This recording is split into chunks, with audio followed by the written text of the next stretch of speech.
Hi friends, అందరికీ ఇలా లక్ష్మీదేవి తల్లికి రోజు మనం మన చేయితో మాత్రమే ముగ్గేసుకొని ఇలా చేసుకుంటే మాత్రం ఎంతో కనికరం కలుగుతుందన్నమాట. చూడండి, మన చేయితోటి తులసి దళం దగ్గర ఇలా మనం రోజు డైలీ చేసుకుంటే ఎంతో శుభకరం జరుగుతుంది.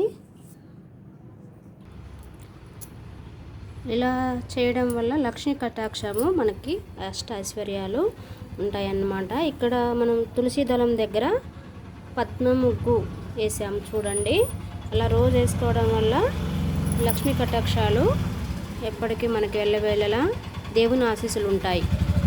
ఓకే, మనం ఇంటి ముందు కూడా ఇలా అష్టదళ ముగ్గు, పద్మం ముగ్గు గుమ్మానికి ఎదురుగా వేసుకుంటే మనకి ఎప్పటికీ లక్ష్మీ కటాక్షాలు మన ఇంట్లోనే ఉంటాయి.